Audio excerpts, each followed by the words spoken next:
Hello and welcome to In Existence and another Anything Goes. And here by my side, as always, is Jason. How you doing, Jason? So far so good. Little allergies are killing me, but other than that, I'm good. How's Lizard Man? Oh, he's fine. He's waiting to come on when appropriate, but he's good. Yeah, it's Yeah. on standby, is he? Oh, he's always on standby. Yeah, Good. Lizard Man. He's always ready for a show. Yeah, good. I'm glad you're calling him Lizard Man now. You've converted. I see. Just for this show, he's Godzilla everywhere else. Sometimes he's Gojira, but for you, he's Lizard Man. Yeah. Oh, thank you. So we were going to be joined by someone tonight. They've not made it yet, but that's fine. We'll hang on and hope that they pop back on. What we're going to talk about tonight? Anything goes. I've had a crazy 2 weeks. Yeah. Why don't you tell us about what's been, what you can talk about? What can I talk about? So this week feels like the longest week ever because I've worked so much. I'm not going to say too much, but I do some care work, and one of my clients got very ill and ended up in hospital. And my dad also ended up in hospital having an operation. So I've it's a lot, isn't it, when you're caring and worrying about people and trying to keep it all together for them. Yeah. Plus try and do your work and stuff like that. So that's why I've not had time to come online and do much because I've been so tired.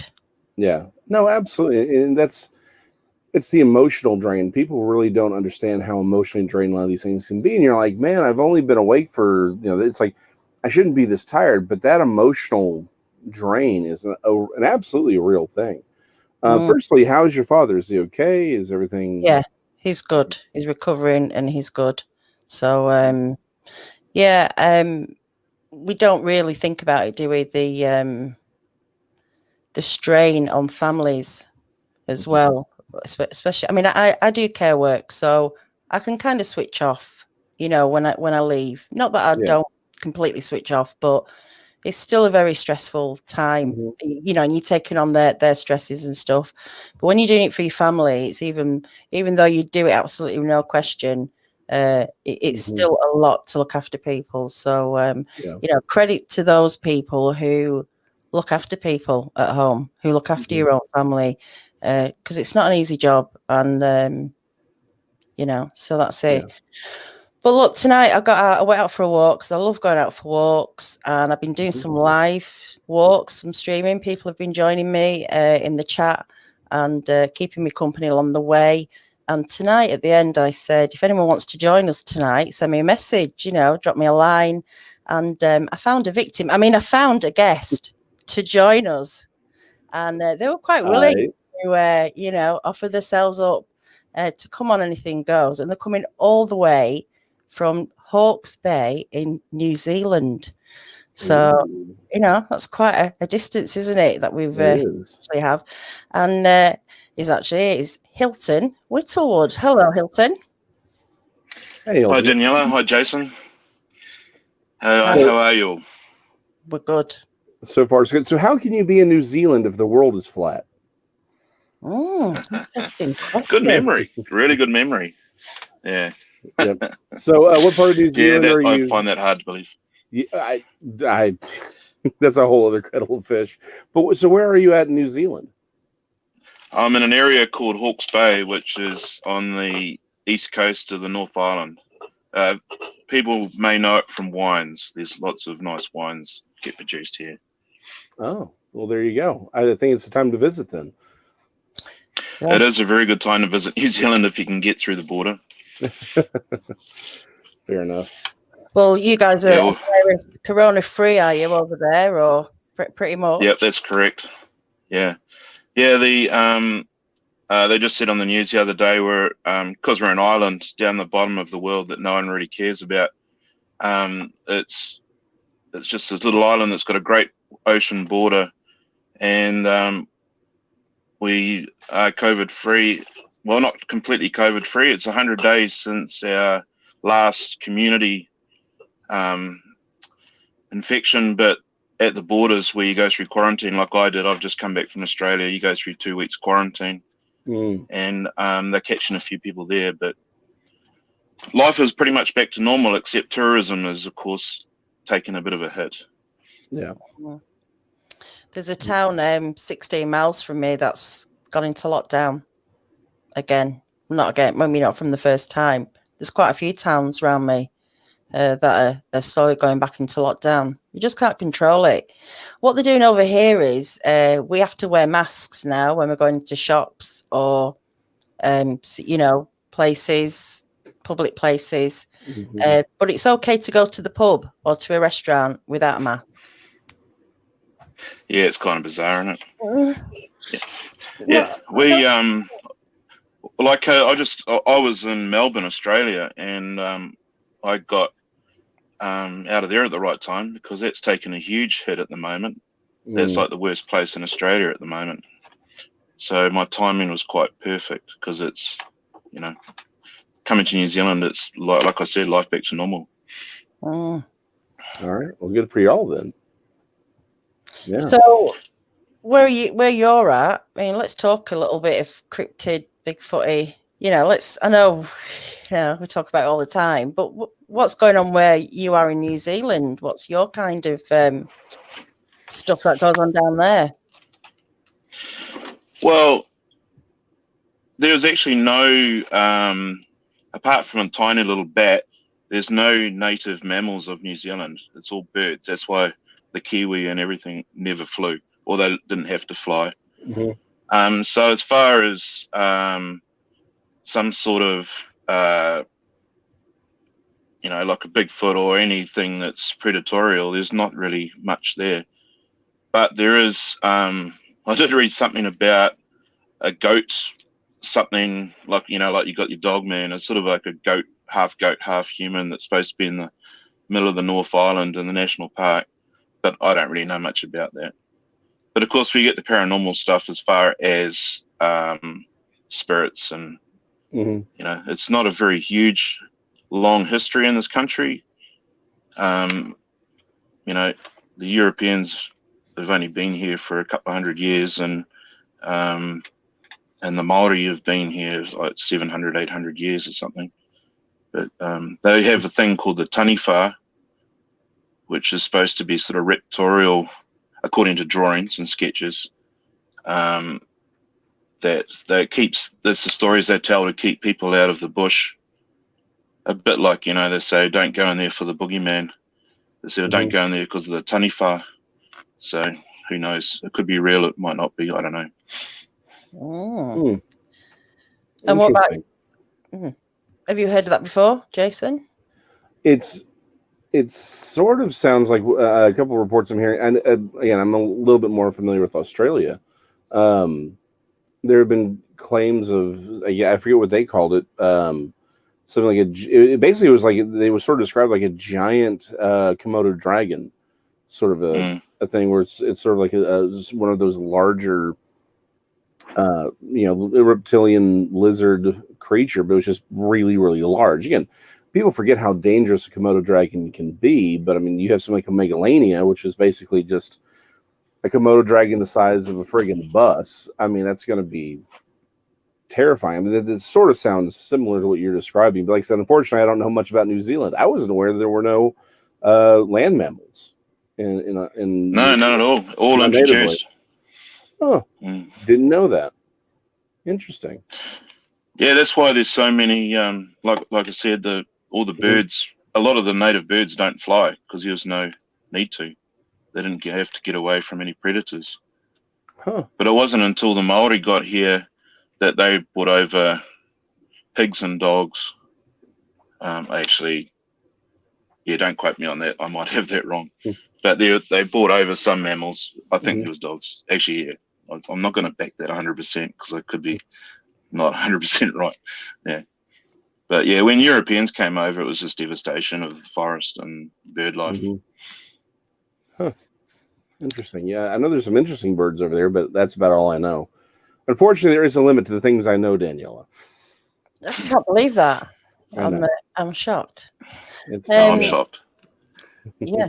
So what was the reference to the flat earth before? Is that what do we think about this flat earth? It's a comment. It's a comment I left on their show. Him and Jason and Texas show a while back. I can't believe you actually remember that. But people may know me as trying to throw out some bizarre comments on chat over time. Just for a reaction, or because devil's advocate. Yeah. Okay. I do have some serious questions though, in amongst it all.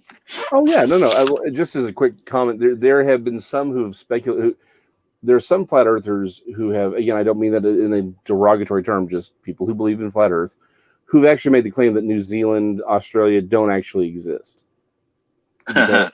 Because a lot of people pointed out, exactly. See, now you admit it. So you admit you don't really, but you're all part of the program. See?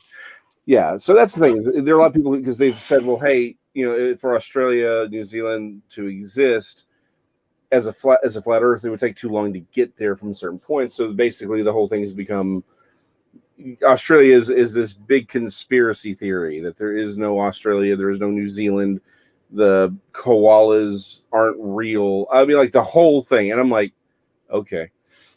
So that was sort of the larger framing of the joke, but yes, that's why I mentioned it. It was his comments on Texas show.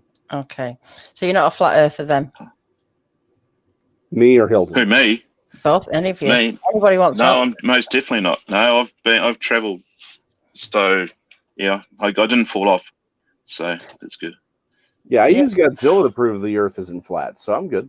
Yeah, I mean, I don't think, but it's definitely a global problem to those that think it is, isn't it? Yeah, well, I mean, I watched a few things on YouTube as you do on people try and get my head around how they think. And it seems to be people that have never left their town. Yeah, mostly. Mm-hmm. They can't have never travelled overseas. No, I did watch something on YouTube where they were trying to establish the shape of the Earth rather than whether it was flat. I think it was done years before the flat Earth thing started coming out, but they did all sorts of experiments, and they reckon it's. Do you call it a soccer ball here? We call it a rugby ball, where it's more of like an oval kind of shaped ball. Am I right? What's football and soccer? They're not. Oh, football is associated football that. and rugby. Yeah, associated football is the round ball. Mm-hmm. Rugby union is the oval ball, which here in New Zealand we're pretty good at. More of an oval shape then, but who knows? Who knows? It's physically impossible, isn't it? I haven't got a tape measure long enough to find out. So there you go. Yeah. All right, I'll buy one of those next time I'm at Home Depot then. Oh yeah. Down at Walmart, wherever. Yeah. So what about personal experiences? Anything weird and wacky with you, Hilton? I'm one of these people that don't see or hear anything or experience anything. The closest, I believe people because I have some very close friends and family that are visually gifted, like they see spirits and people moving around in shapes. And they're credible people, so I have no reason to not believe them. A few years ago, I used to rent a cottage not far from here, and there was an old colonial homestead up the hill. And everyone said it was haunted, and I never really took much notice of it. And then people used to come and visit, and from my front porch, you could look up to the old house. And upstairs, every now and then, someone would wave out. Like my friends would wave to someone in the house. Apparently, there's an old lady wandered around upstairs, and she used to come to the window and wave to people. I never saw her, but like friends of mine would come around and wave out. And I said, who are you waving to? There's no one in that house. And they said, oh, the old lady. And I said, there's no one there. So and it used to annoy me because I'd always quickly glance up there, try and catch her, but I never ever did. So it was quite frustrating to me. But I'm very interested, obviously, otherwise I wouldn't be on listening to these channels. Do you think you mentally didn't want to see it? Do you think we can shut ourselves off from these experiences in a way?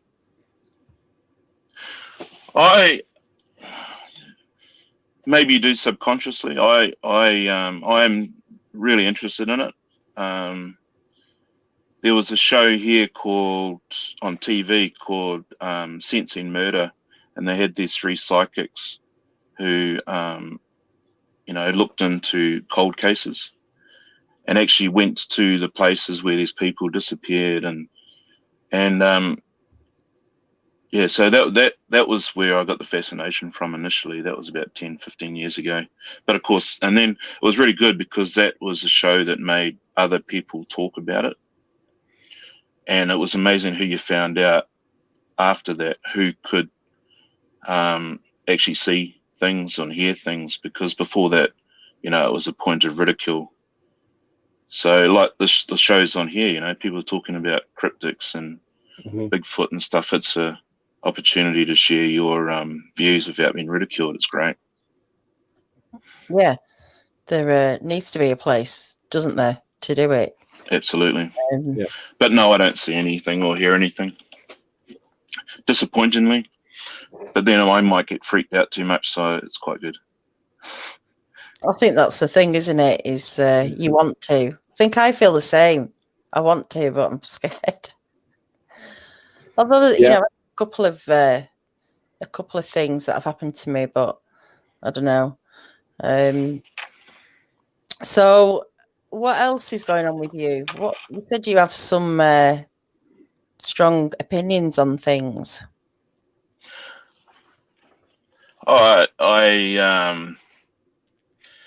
Strong opinions is probably stuff that I should keep to myself. I have an opinion on most things. It's been interesting, like, I'm on the other side of the world, but I watch, these shows, Bigfoot ODYSSEY, or both your shows, and all 4 of them. I just like thinking outside the box. I love that sort of thought. I really don't like mainstream thinking. I think it's sheepish, as in a sheep following a sheep. I just like, I'm interested. I'm always drawn towards people that think outside the box, and that's what turns me on. Yeah, it's great. But as far as hardline opinions, you've got to be careful saying hardline opinions, because you can be proved wrong pretty quickly and look silly. Yeah. Yeah, but definitely got to be careful. Purely because of the way people will just jump on you. You say something wrong and then throw in a personal attack as well, because it's like comes hand in hand, doesn't it? For some reason, the art of conversation or discussion is really, it's not that widespread, is it? It seems to be really, there's people out there, but when you're in a crowd, it can change as well, can't it? When you're in a community, it can change as well. You can kind of just follow, like you say, what the rest of be the sheep or stand out, be the black sheep maybe, and speak your mind, which is what we should do. Why are people so against it? I don't know. Why is it not people okay? Just don't like change. To make a ripple, because if you're secure in what you believe, why do people have to get so defensive? Well, I think a lot of it's honestly born out of the fact that it's the people's identities start to get wrapped up in these thoughts and these theories and these ideas, and instead of it being a useful tool for trying to understand the world around them, it starts to become part of their own identity. So to question that is to question who they are, and so we never really get anywhere, because now we're not even really arguing over the substance of an idea or evidence. We're arguing essentially over people's viewpoints or really their own personal identity, because it becomes wrapped up in it. And I think that's kind of the thing that we've been talking about on Texas Channel on Mondays over the last couple of weeks, is just how do we look at all this and say, hey, let's really figure out how to really explore this, because we've been looking for Bigfoot for 50 years. It's sort of a larger, broader community. I mean, there are people who were looking earlier, but the best evidence we have, more or less, is still 50 years old, right? It's all going back to Patterson-Gimlin. I mean, we haven't really moved beyond that. That we're doing something wrong, and maybe what we need to do is start re-examining. And I think the first place is being able to separate between information, knowledge, theory, and personal identity, right? I mean, if we're arguing, it's like if I started asking you questions about your observations, then people, because their identities have become tied into it, it becomes emotional. And now there's no longer a conversation happening. It just becomes a fight. And we, in the community and the goal of actually trying to understand what some of these things are completely lost in the battle. It's funny. I've been thinking about this too. Basically, a conversation I had with a friend the other night, and then I saw a post on Facebook, like one of these little posts, and it's about, who are we? Who are we? Who are you? And we play so many roles to different people all the time. Are we ever really true to ourselves, or can we ever be consistently true to ourselves? Because we feel like we have to play roles with different people, with different friends. We do it. We do have different sides, whether we like it or not. And so, who are we at the end of the day? What actually do we consist of? Well, yeah, I'm in a unique position because as far as fitting in, because where I am here, I'm in a sort of centre right area, being farming community, and so you go to people's places and you talk about farm yields and land prices, and it's quite a closed thinking community, although they're my oldest friends, and I like them a lot, and will do anything for them. I don't judge them on that, but which I probably sound like I did. But then in between, I go away and work in the film industry for periods of time, and they are the complete opposite. You can talk about anything, and they're all mostly creatives, and the conversations are incredibly different, and they're all sort of center left. So, and I'm sort of, or very left. And in the community here, it's very, very right as well. There is some of those people which say some things which are cringe-worthy to me, but because they're friends, and you just have a conversation. Like I was at a place for dinner last night, and he's a farmer. He's an old friend. We used to flat together, and we were having a really in-depth conversation. He's centre right and I'm centre left, and we were getting into we were talking about what's happening around the world at the moment and stuff, and we had some very good conversation. So, but because we're friends, we don't judge. You don't have to, just because you disagree doesn't mean you don't like someone, which is something that people forget, I think. Yeah. Right. Well, and I think we've lost the ability to understand that if someone disagrees, that doesn't mean that they have ill intent, right? It's like we instantly jump that just because they disagree, they must then therefore have ill intent, and if you've done that, then you've ended the possibility of the conversation, right? It couldn't be, well, maybe this guy has a different perspective. Maybe there's a life experience I need to learn from. Maybe there's a history or something I'm unaware of. It becomes you're evil because you disagree with me. And I think a lot of it that's happening. Yeah, well, and it's one of those things where I think that's been ingrained on both sides in a lot of ways, because it's designed to keep us apart. Instead of having productive conversations about resolving situations, it's how do we perpetuate the problem. And I have a bit of a theory. I can't really say too much about it now on this show, but I will eventually. Long story short, though, is that 2,000 years ago, we've always heard this, we've all heard the claim about bread and circuses, right? Well, that's how they distracted people from politics. What we've managed to do is take politics and turn that into the circus, right? So we have people fighting over things on Facebook. We have talking heads fighting over, the internet and on television. And we think that by having this staunch argument and we're in this vitriolic fight that we've done something. We haven't. Nothing has actually changed. All we've done is now we feel like we're doing something, and the people who are actually running things and getting away with crap are the ones running things and getting away with crap, and we just feel like we've done something, even though we know nothing will change. We're playing at a game instead of actually doing it. Sorry. No, it's about fitting in, isn't it? Feeling like you need to fit in.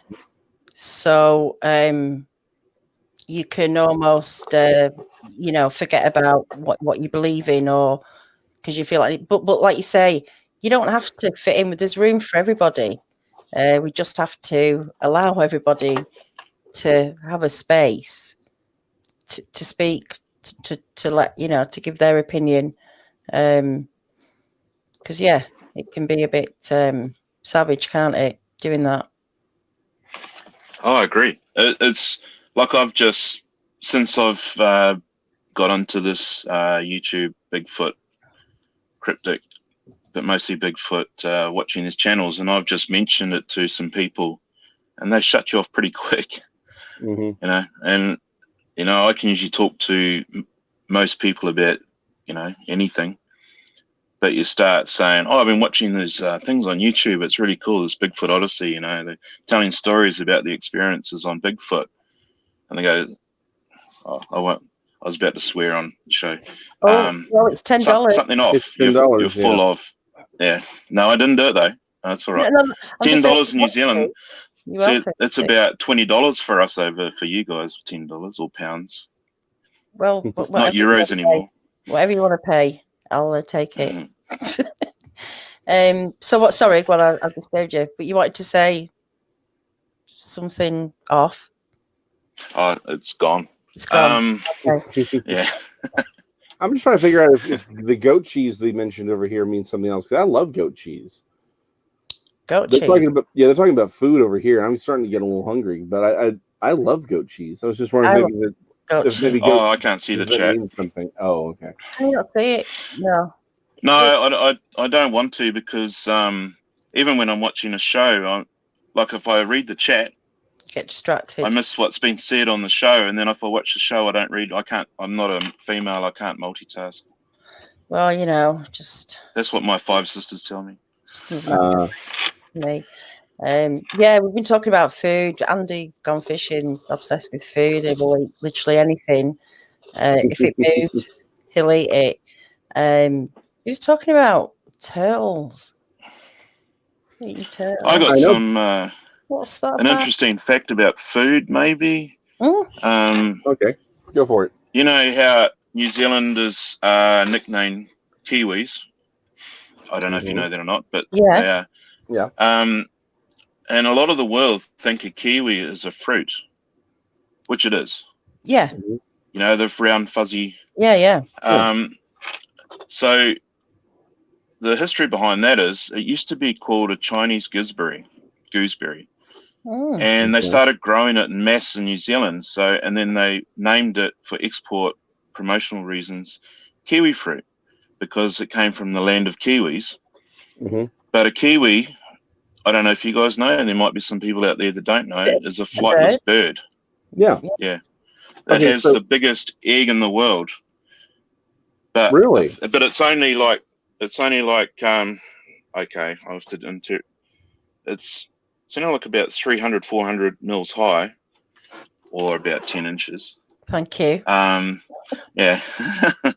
Yeah. I'm old enough we still used to use inches when I was a child. So I'm old enough to know that.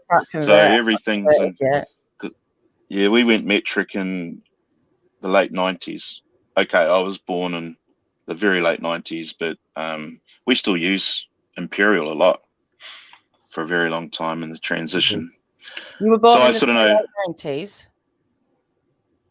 The very, very late 90s. Sorry, 60s. Good call.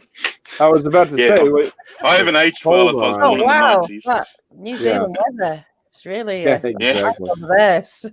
Well, we have got the ozone hole over us. Yeah, there you go. Apparently. You know what they say that there's there's those who've gone, there are those who use metric and those who've gone to the moon. So just saying. Anyway, so the kiwi. No, I knew about the kiwi. I thought, isn't the kiwi brown as well? Isn't it sort of like there's a grey, brown, yeah, mostly brown, but there's the grey kiwi and speckled kiwi. Oh, okay. Fried kiwi. Fried kiwi. What, the bird or the fruit? No, Kevin, please elaborate. Yeah, because now I'm wondering. So someone started smoking watermelons up here because that's what we do. We find new ways of cooking fruit apparently, and so I wouldn't be surprised if you could fry a kiwi fruit. But so I always thought the kiwi fruit was named after the maybe. That could be nice. Yeah, sort of. But I always thought the kiwi fruit were named. I knew they were named for the kiwi bird, but I thought that was just because they looked like a kiwi. But again, that was so it's a promotional thing. No, it was a promotional thing. They were just branded kiwi fruit to just tell the world really where they came from. Mm-hmm. But it was just a group of guys branding. Well, but yeah, I do get the connection. Sense. What you're saying. Yeah. Well, so okay, truth. Same thing kind of happened with like turkeys, right? Like the reason we call turkeys is because when they were shipped to Europe, they went up through Turkey. That's actually how they got their names. But the big thing is the Chilean sea bass. There is no such thing as a Chilean sea bass. It's an entirely made up name. I forget what the fish was, but they're like, they started naming it Chilean sea bass because it would sell better. So there is no such thing as a Chilean sea bass. It's just, that's a there kiwi. We go. That's why I thought the fruit were named because they kind of look like kiwis. Just looks like the fruit. I mean, yeah, that's amazing. But cute. The funny thing is I've never ever thought of that connection, but it does make sense. I can see that. Yeah. Funny. So. But it's with the nut. I never knew that about the turkey thing. That's fascinating. Yeah. You learn something new every day. There you go. That's great. I'm done today now. I've learnt that. There you go. There you go. What about French fries? French fries. Did they come over? Yeah. Because when you go to France, that's what you order. Exactly. You order French fries. Yeah. From Fritz. They got no other good food. No, and we call crisps and chips are different there, aren't they? Mm-hmm. Chips are crisps.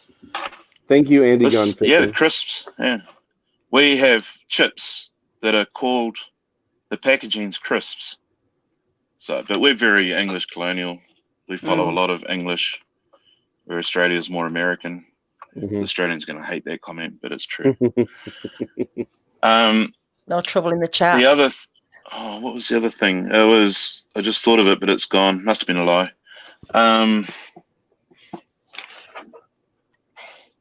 Biscuits. Oh yeah, that's a thing. Because I think it's in Britain, but in New Zealand, a biscuit is like a cookie. What you call a cookie. Yeah. We have cookies. Yeah, the reference to cookies.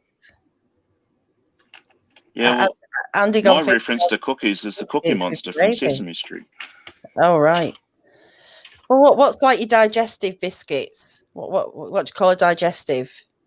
Or a wagon wheel, or a Jaffa cake? They're biscuits kind of things. I agree. That you dip in your cup of tea. Jason's never experienced this. What kind of a digestive? You don't know what a digestive biscuit is? It's like a wholemeal. Must be a British thing. Baked biscuit. They're thin. Oh, we've got them here.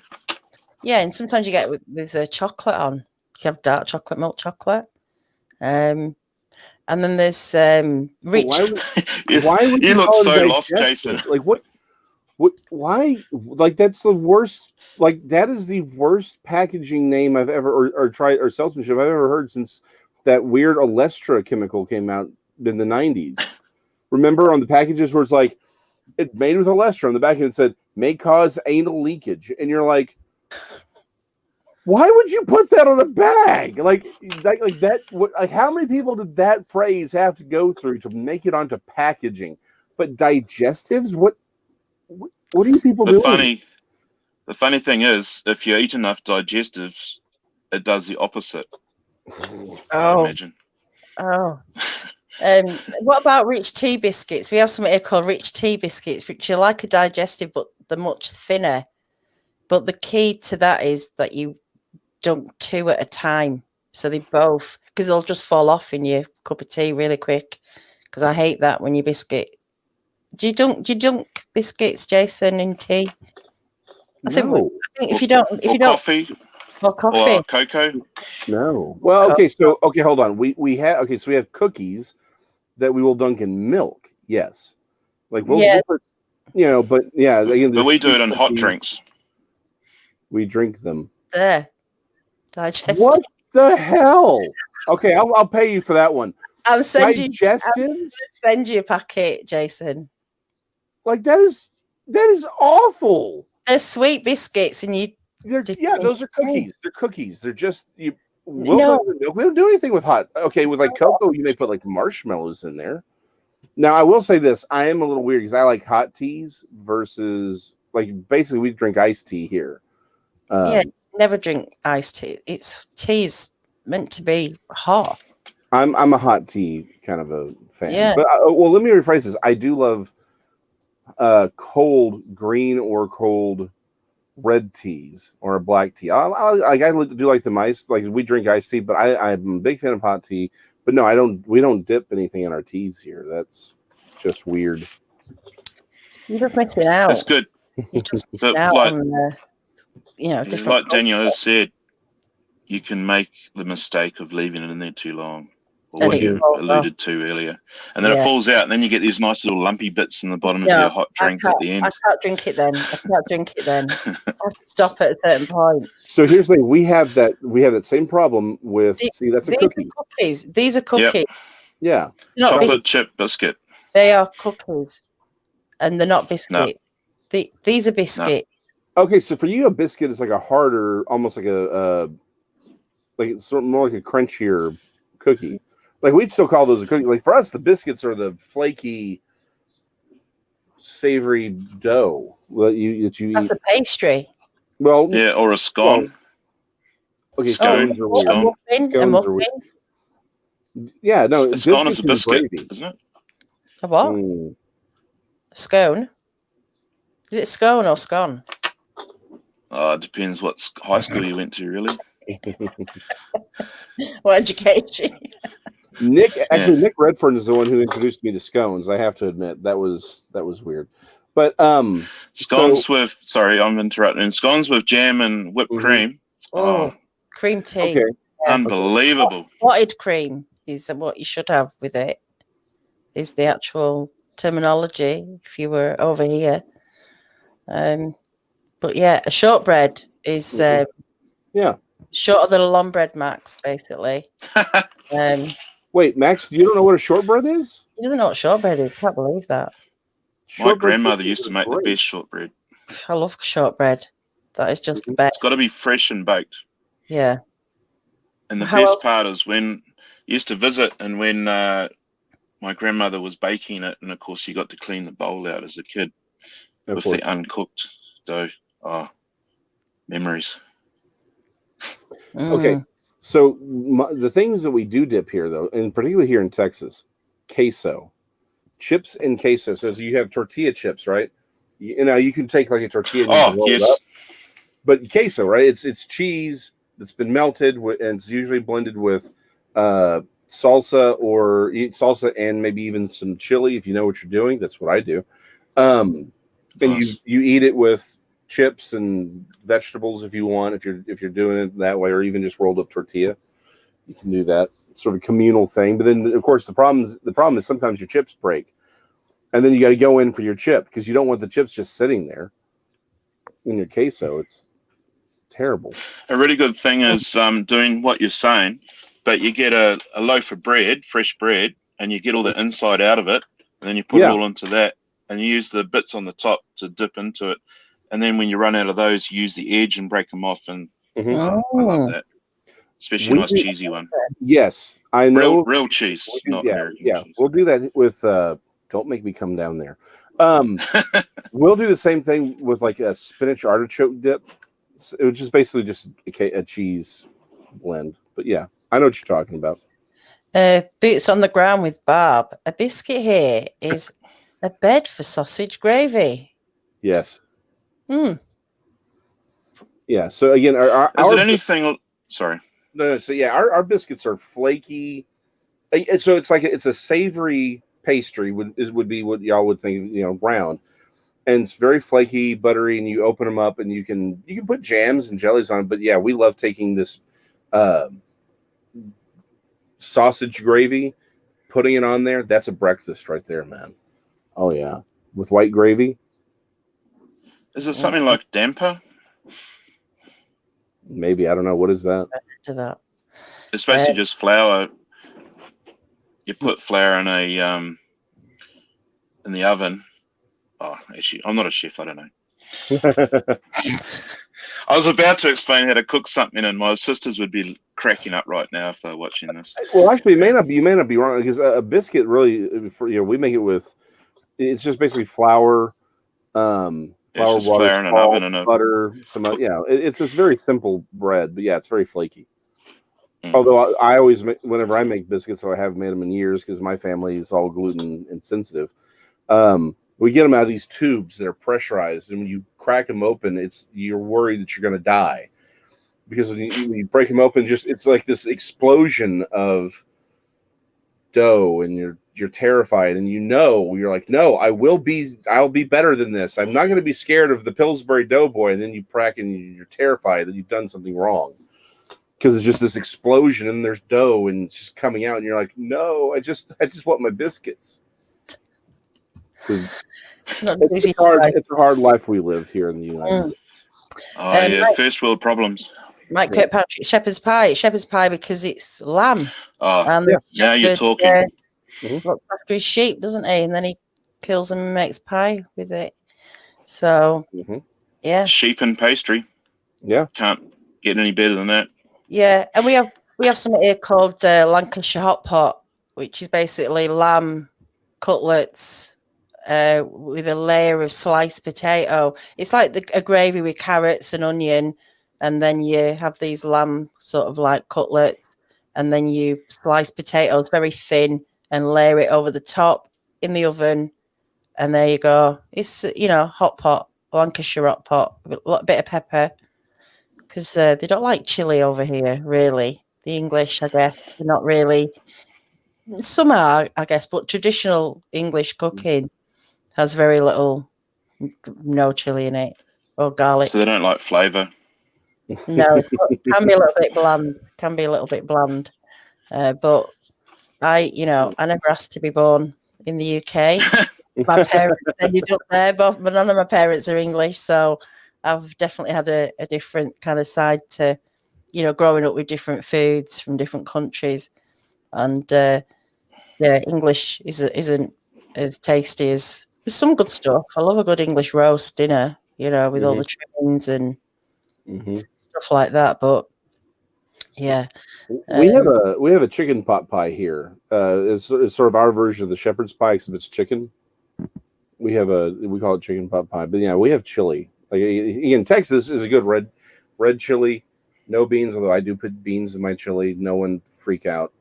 Texans do put beans in their chili. That's a big thing. But yeah, we have like a red chili, right? And you eat that by itself, or you can put it over Fritos, which are amazing. Make a Frito pie that way, which is just a bed of Fritos and chili, and then wait. Do y'all know what Fritos are? They're just like little frog chocolates. No, sorry, that's what I was thinking. No, they're corn chocolate with mint in the shape of a frog. Nope. No, marshmallow. Were they? Yeah, no. For Fritos are small corn chips. They're fried. I mean, literally, they're made of corn, salt, and they're fried in corn oil, and that's it. And that's a Frito. Right. Well, Frito over here is like a chocolate, like a little chocolate bar, and it's in the shape of a Frito frog. Yeah, and I love them. I do. Good advertising for them. Do you spell it as Freedo? Yeah. No, Yes. our again for me a frito is Frito. Oh, I didn't hear the with a T. T. Yeah. Oh, a I didn't hear the frito. T either. It's like a Frito. frittata. Is that like a frittata? No, it's Okay. just literally it's corn, salt, and it's been fried in corn oil. Right, got you now. Got you now. Sorry, a little bit behind. Yeah. 3 different accents happening here. Yeah. It's amazing. Yeah. I love it.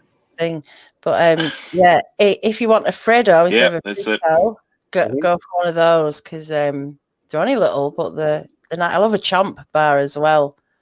Don't know if you have a chomp over there. Just a little chewy stick of fudge sometimes. But I was noticed that it was made by Cadbury. Cadbury makes the greatest thing ever for Easter. I don't know if y'all have them. They're called Cadbury eggs. The cream eggs. Yeah, the cream eggs. Cream eggs. Chocolate. And yes. And the yolk in the middle. Yeah. How do you eat yours? That's the... Every time. That's how it is. Just with my mouth. Completely. Well, people have different ways, don't they, of eating stuff. When I was a kid, I used to eat a Mars bar. I used to eat all the chocolate all around the sides of it and around the bottom of it. So I would just have the middle and then over the top and then just eat the other bit. No. Like a crunchy bar. I used to do that with it's like or honeycomb in the middle. Yeah. Eat all the chocolate off the outside and then eat the honeycomb. Yeah. Nice. I haven't thought about that for a long time. Yeah. The Cadbury thing, I've gone off Cadbury because as soon as they started using soy instead of cocoa, it's sort of got this sort of weird slimy taste to it rather than the old cocoa. But that's just my opinion. Yeah, it tastes different though in other places. I've eaten Cadbury's abroad in Europe, and it doesn't taste the same as in England. So there's something in the ingredients, isn't there, or something that's changing? I don't know what. But Twix. Oh yeah, it's a cookie first. Yeah, they're pretty rich. How do you eat the cookie first? Like, how do you the bottom half? Yeah, because I mean the chocolates. It's a bit of a mess. Can you imagine? It's like you're over there. So what are you doing? I'm skinning my Twix. I mean, how does that even happen?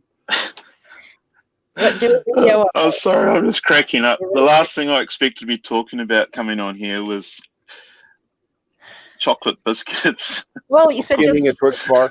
Anything goes, right? Anything goes. It's just hilarious to me. But Andy Gone Fishing is correct. It's Reese's. Oh, yes, bomber. I do this. I used to slice mine up, little slices, freeze it, and then just have a little slice at a time. Okay, I have heard of that. Yeah, that's nice. Like cooking chocolate, dark chocolate. Yeah. Same as Marathon. Called Snickers now for some reason. It should just have been kept. Okay. Marathon. Do you have Snickers over there? We have Snickers. Jason? Well, hold on. Now I'm wondering if we're talking about two different things. What the heck is a marathon? I mean, outside of the running, I'm assuming we're talking about some sort of chocolate thing. Yeah, it's now called something Snickers. I'll never do. They changed the name to Snickers, and it's almost like a Mars bar, but it's got peanuts. Yeah, in it. Yeah. We've had Snickers literally forever. It's chocolate. It's got like a cookie thing and peanut butter, and it's covered in caramel, and it's all encased in chocolate. Yeah. Snickers, that thing's been around forever. Yeah, and chewy, quite chewy, nice. Well, for some reason, we used to call it Marathon, and then I guess some American company must have bought them or something. I don't know. Why would they change the name? I don't know. Yes, Snickers have been around here in New Zealand probably since the 90s. But they were just nothing like that before, and then they suddenly just appeared. The 90s, the decade I was born. Oh, yeah, in the 90s. Okay, hold on real quick. That is what a Snickers bar looks like. Like the coloring, everything. Yep, same branding. Yeah, they just renamed it Snickers in the 90s when Hilton was born. It's interesting. It's got NFL on it. Must be American. Yeah. Party with your friends at the 25th Super Bowl. Okay, hold on. Now I need to look this up. I've got my thing right here. Hold on. I gotta look this up because that's what it pull up a Snicker bar, because that's exactly what they look like. But that's what I'm saying to you. It is we now call it Snickers. We have them here now, but they're called Snickers. They changed the name. Have a look. All right. I'm 1999 when Hilton was born. It changed. Yeah, hold on. Just remember Because we never had American, as far as I know. Yeah. Right. Okay. Hold on. To do this Mars chocolate. Wikipedia. Here we are. I wonder if this is sort of like the whole thing with Coca-Cola and Fanta. Hold on. Snickers Duo Australian Recall. Fanta's produced by Coca-Cola, isn't it? Yeah. Well, okay. So here's the thing about. I don't see anything here about Marathon. Hold on. Let me just look at Marathon. So, okay. So here's the thing about Fanta. So during World War II, right, Coca-Cola went to the U.S. War Department, and they basically had this thing. They're like, okay, Snickers Marathon Bar. Here it is. Internationally known as Snickers. Look how old that bar is as well. Where the heck has he had that? Like in the bottom of his old coat pocket or something. So go on, sorry, Jason. Okay, yeah. So it was okay. So it's a little different. So it was marketed as Marathon in the UK for some reason. Yeah. And they became. And I guess at some point they just said, okay, well, we want to do it for something else. So Fanta, right? So Coca-Cola in the United States said, hey, we want to partner with the War Department. We will, because they believe they had this research showing that resting was a good thing. They're like, guys, we can put we'll put the Coke guys out there with the bottles, and any soldier anywhere in the world can get a Coke for a nickel. That was the idea. And of course, the advantage was because, to make Coke, you had to have clean water. They would clean water. So it actually saved lives. And the War Department was like, okay, let's do that. Well, Coke became so synonymous with the U.S. Like, okay, well, if we're going to do that, we can't have a bunch of Nazis running around drinking Coca-Colas as well. So they contacted the Coca-Cola that was, because again, international company that was over there in Germany, and said, hey guys, y'all got to stop making Coca-Cola like right now. You have to be something else. So they call themselves Fanta, and they also, and so they said, well, what do we make? Because now, because of the war, we don't have access to make Coca-Cola anyway. And so they came up with this, basically it was byproduct of other processes. They made Fanta, which was originally an apple drink, and then it became other things as it spread.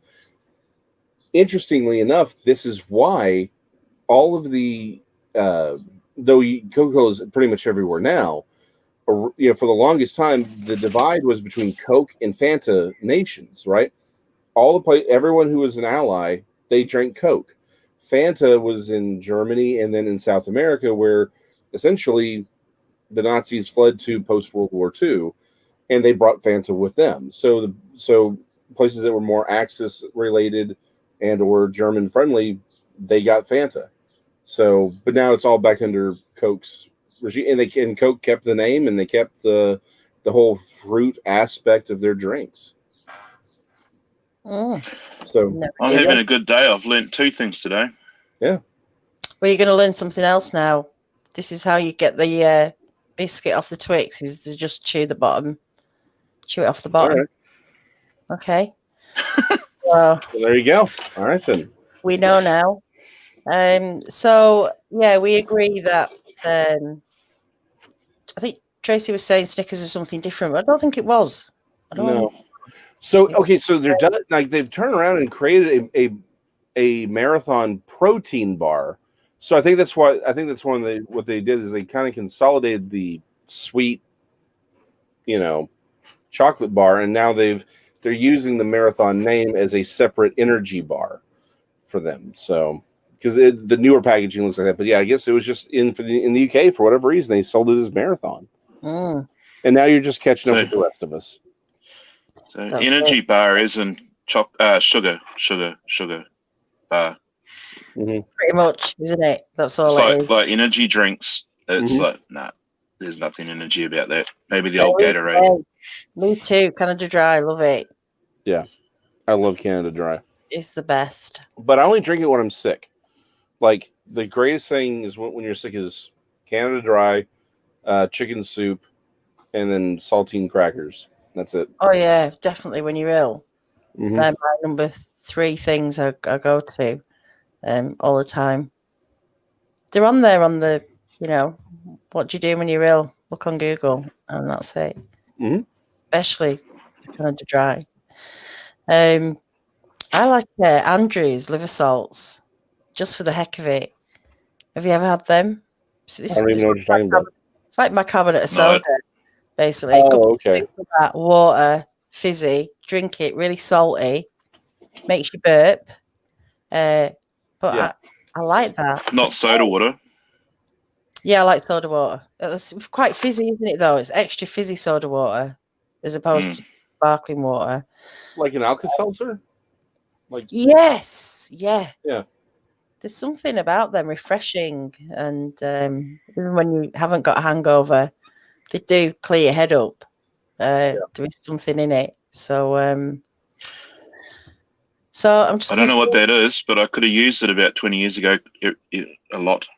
it could be liver salt. We call it Andrew's liver. Yeah, Andrew's liver salts. That's the one. Probably good for the liver when you've been drinking, but I feel the benefit of it when I'm not drinking. Eno, I think so. I'm not sure. Oh, it's for indigestion, yeah, for those biscuits. Okay. Well, it's been fun. We've Mhm. covered a lot of food-related topics. What's your sort Unreal. of like comfort food? What's your number one comfort food, Jason?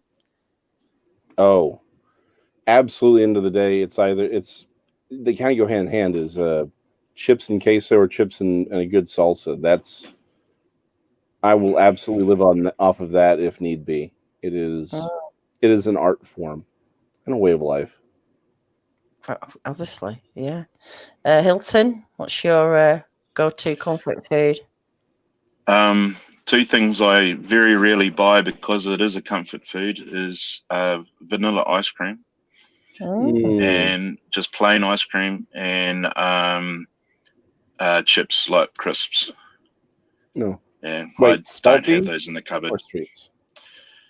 Just flavored. Yeah, salty. Yeah, salty crisps. Yeah. We do something Yeah, no, similar. I very rarely buy it because of it. Yeah, No. no, for us it's Wendy's. You go to Wendy's, you get a Frosty, which is a blend of chocolate and vanilla shake, and you eat it with the French fries. So I feel you. Brother. Wow. Yeah. Sounds interesting. I'm really hungry now. Yeah, Hilton. If you ever make it to the U.S., I don't know if you can get it everywhere, but if you ever make it to Texas, specifically the South, grab some homemade vanilla from Bluebell. I don't know if they have Bluebell where you are. If they don't, if you ever make the U.S., look for Bluebell homemade vanilla. You'll never go back. Right. So that's an ice cream, yeah. Mm-hmm. Oh yeah. Yeah, we have some pretty good ice creams down here, but it's different. Ice cream can mean different things in different countries, of course. That's a good point. Yeah. Some places do it really well, don't they? And homemade ice cream, 7 Pearls, homemade ice cream, the best thing ever. If everyone just tried it, they would never go back to shop bought ice creams because it's pretty amazing stuff. We got Bluebell, man. That's hard to say. I love me some homemade ice cream, but Bluebell is always going to draw me back.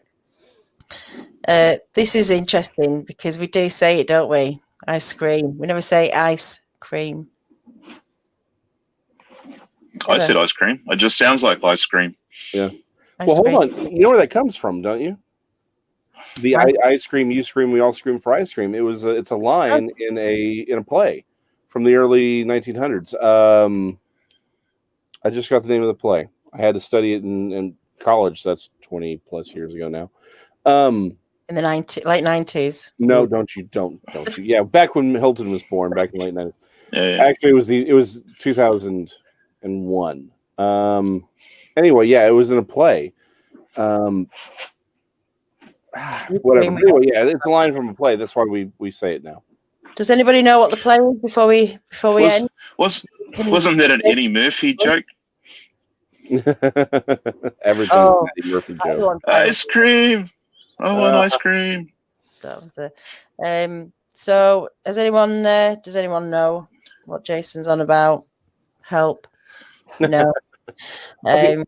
Daniela, what's your favorite? What's your comfort food? Chocolate eclairs. You know, the cream-filled chocolate eclairs. Oh, yes. Yeah. There's something comforting about that. And you can you get those little ones? You can get the little ones, but Sainsbury's do the Belgian chocolate ones in like a pair. Like a pair in a box. You can't buy them on their own, unfortunately. Yeah. So I have to get the pair. Max, don't make me come over there. Yeah, he's been a bit, isn't he? Peach Matt. cobbler. I don't know what that is. Bloody Australians. Are you looking it up, Jason? I am. Hold on. Andy's gonna get bad soon. Squirrel's so comforting. How can you take a squirrel from its family and feel that's comforting? But anyway, Jason's looking for the name of that play. Wow, people have really taken that phrase. Commercial. Man, this is going to be harder than I thought. What's your opinion on gelato? Gelato. It's like, it's sort of ice cream, but different. I'm on the fence about it. I like it, some of the flavors, but gelato is Italian ice cream, is it not? Yeah, it is, but it's sort of like more icy than creamy. It's different. Yeah. I think it's more creamy, the Italian ice creams. Mate, I'm just getting Australian Italian ice cream. Yeah. We have some really nice local ice cream down here. When I go down the beach, there's a little cafe down there, and they do Wallings. It's called Wallings, the place that do it, a local firm, and it is truly, truly creamy. How are you doing, Jason? I'm working on it. Working on it. Well, one of the New Zealand favourite ice creams here, which I'm not a fan of, is called, here's some Kiwi accent for you, Pokey Pokey. It's just vanilla ice cream with little rounds of honeycomb in it. Oh yeah. But it's called Hokey Pokey, which has always cracked me up from a kid. I think it's called. We have something like that. It's called Thunder and Lightning here, and it's got a bit. It's in vanilla. It's got bits of the honeycomb. It's got like chocolates, kind of like a syrup through it. You know, like a. That sounds better. Yeah, it's nice. Oh, I like milk chip as well. Oh, yeah. Oh yeah, orange chocolate chip too. Oh, orange. Yeah. Orange. I remember it was earlier than when you were born in the late 90s. It was somewhere around there. Maybe people are going to think I haven't aged well. Yeah. Well, it was a decade before, but McDonald's did an orange milkshake. It was like a limited edition orange milkshake, and it was like the best thing ever in my life at that time. How you doing, Jason? Well, okay. You must have made it up. No, I have not made it up. There is so here's the thing. I found that there was a song that was I love fudgesicles. But yeah, there's a song that was made in like 1919, 1920 that was it was a novelty song, but there's a play where that phrase actually comes from that turned into the novelty song, but I can't find the name of the play. Wikipedia has failed me today. I'll have it for next time. Okay. I can visualize someone saying it, someone famous. Well, I keep thinking Eddie Murphy though. Forever. Well, it's been around forever. That's the thing. Is it's been in movies. There are rap songs named that. The phrase has been around forever, and it's been in all over in a bunch of things. But it came again. Apparently, it was a song, but it came from. It's a line in a play. This very, very old play. It's not Death of a Salesman. It was well before that. It was of it's a play. It focuses on this tenement house in New York, and it's just. It was during it was prior to the Depression. I just can't remember the name of that play. We had to study it in that class. I just remember that it was there. Oh well. Yeah, I'm looking, but I can't find. Yeah, I went to a different school. We studied Hamlet. Well, we did that too, but yeah. So I'm just having It's the only thing I ever learned is a line from that. Nobody knows where it comes from. Haagen-Dazs is really good. Yes. Okay. Hilton, do you hunt? Well, last question, or the only question we've had. Hilton, do you hunt? If so, cameos, tar, red stag. Look at there. Do you? No, I'm too unfit for that. But when I was young, I mean, I grew up on a farm and used to get rid of rabbit hair and possums because they're all pests. But I used to have the 22 rifle, Winchester pump action. That was my great grandfather's, and used to go around and I had a little fox terrier dog that you just go and it would go and follow the scent of a possum and just bark at the bottom of a tree, and then you'd have to find it and shoot that. That's only hunting. And then I did my apprenticeship. I moved to Wellington, which is the capital, and I've sort of become a half city person after that. So no, I don't hunt. A lot of my friends hunt around here and cousins, which is quite good because then I don't have to do the exercise, but I get the venison. There you occasionally. So that's the best hunting other people's freezers. Is that it, Jason? It might be. I'll take an old lace. That may be it. Yeah, I'm gonna double check. I'll have an answer for you. So that may be it. Okay. Well, guys, I think it's been a good night. I think it's been a good discussion. Probably not what you were expecting, Hilton, but it worked out. No, I wasn't expecting anything. It was just nice to finally talk to you guys because, you know, I've been watching you guys for a while on YouTube and just chucking up the odd comment. So it was really nice to actually chat properly. Yeah. Because I'm really interested in all the things that you guys talk about. And it's frustrating not being able to, because I'm a very slow typer too, so that doesn't help. So it's nice just to chuck in my opinion. Yeah, well, it's good having you on, and you know, you're welcome back. And anyone in the chat who wants to come on one night with Jason and myself and want to chip in and have a good old chin sure. Just well, it's Monday midday here, so I should actually be working. But yeah, which makes it a bit harder to, you know, I'm starting a new job in a couple of weeks in Auckland, and I won't even be able to watch because all the late shows in the UK and in the States are during work hours, unfortunately. So I won't be catching many live ones for a while. You'll have to change your job then, won't you? Well, we all lost our job for COVID, I think it was March 22nd. I haven't actually worked. Okay, so I'm quite happy to find a bit of income. Yeah, actually, okay. I'm just joking. Yeah, I know. Yeah. I know. So what is it that you do? Just real quickly, since we're going. I'm sorry, but what is it that you do? I just realized we haven't asked.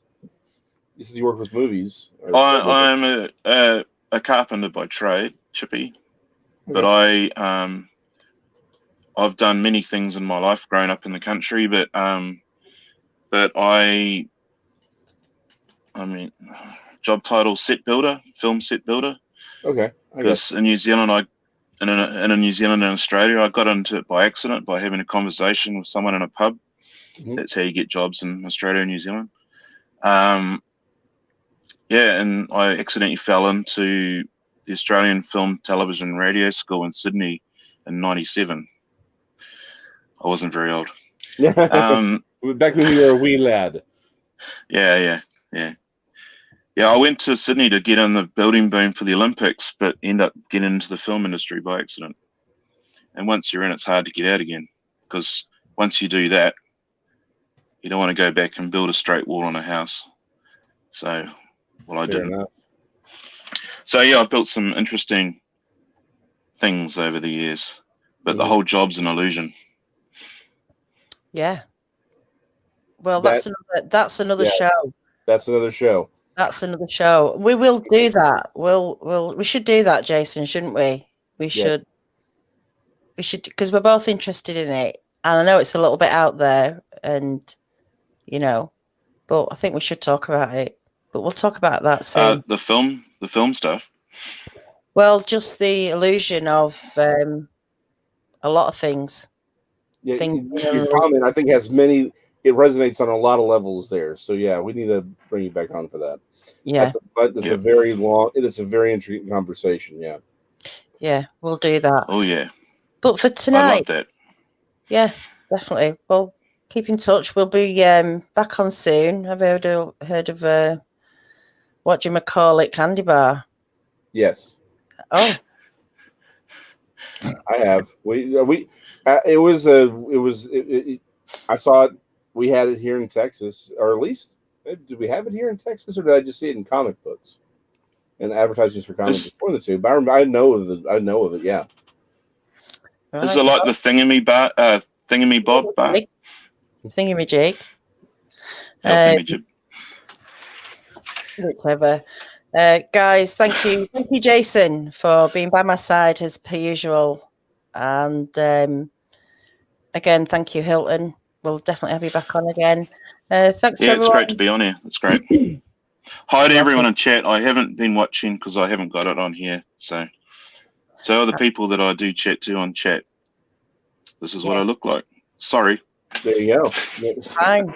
We'll have to go back over it and have a look at the chat because I will. I'll be getting straight back on and watching it over. Yeah. Great. Thanks everyone. Should be working. Yeah, don't worry about it. We won't tell anyone. Thanks everyone for joining in, and hopefully I'll be back at the weekend with a guest on Friday or Saturday night, and try and get back into the swing of things because I have been rather busy. But as usual, I'm glad you all make it. Right, everyone. Good night. Take care. Bye-bye.